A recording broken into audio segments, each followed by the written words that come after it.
All right, people, welcome back.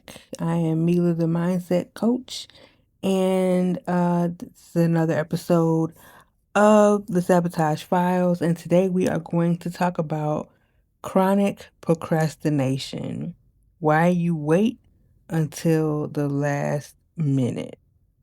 So, people love to call procrastination laziness, but here's the truth. Procrastination is not about not caring. It's about caring so much that the fear shuts you down.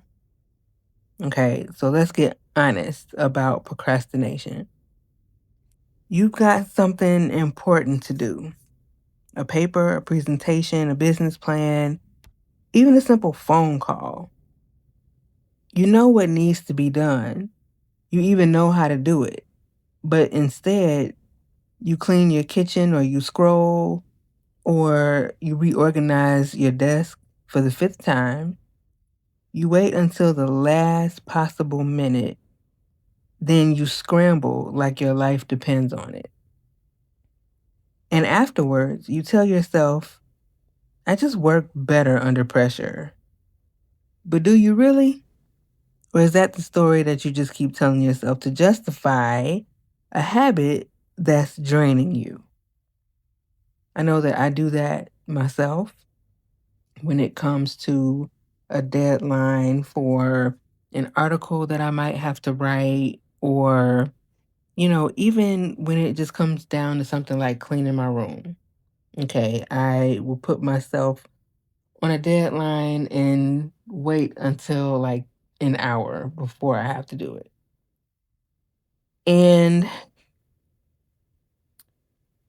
here's the thing: procrastination is not about laziness, it's about fear. Okay, it's about fear of doing it wrong, fear of judgment, fear of success, and what it might possibly change. Procrastination is self sabotage disguised as busyness. Okay, so why does procrastination show up? As usual, the first thing is the fear of failure. Okay, we talk about the fear of failure a lot in this series. But so it shows up in, or because of the fear of failure. If you wait until the last minute, you can always blame the deadline instead of your ability. Number two, procrastination is perfectionism's cousin.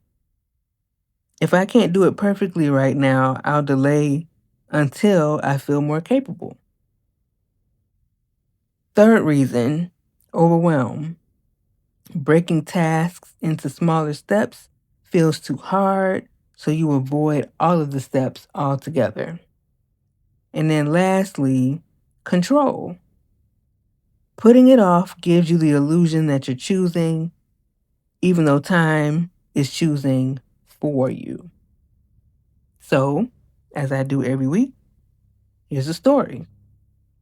I knew someone who had a huge grant proposal due. She spent weeks researching, quote unquote, but never started writing. The night before the deadline, she pulled an all nighter. She hit submit, but she wasn't proud of the work. Later, she admitted if I had just started earlier and failed, it would have meant I wasn't capable. But this time, I can always say, well, I didn't have enough time. And that's how procrastination protects your ego while costing you opportunities. What is the cost of procrastination?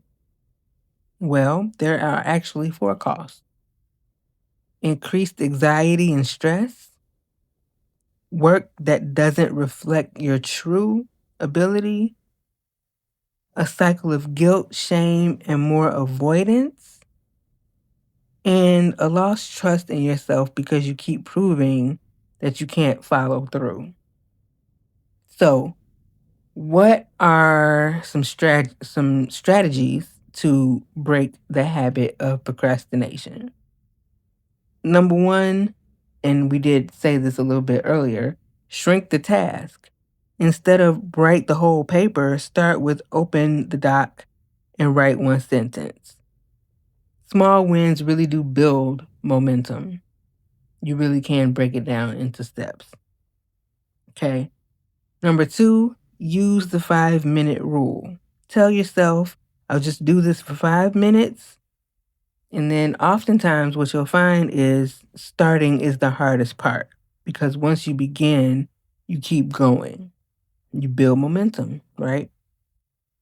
Number 3, break the blame cycle.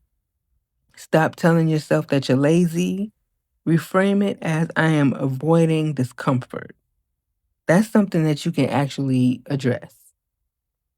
And number 4, reward progress, not perfection. Celebrate finishing a draft, not just submitting the final product. Okay, so here's some reflection. Ask yourself, what's the thing I keep putting off right now? Write it down. I always tell y'all to write stuff down. Write it down, then ask, what's the smallest possible step I could take today? Not tomorrow, but today. Procrastination isn't a time problem, it's a fear problem. And once you see it that way, you can stop blaming yourself and start breaking the cycle. So, if procrastination has been running your life, the next video is for you. We are talking about fear of success, the pattern that convinces you that winning is more dangerous than failing. Okay, so that's going to be an interesting one. So thank you guys once again for tuning in. Please like, share, subscribe, and comment. And I will see you guys in the next one. All right, take care.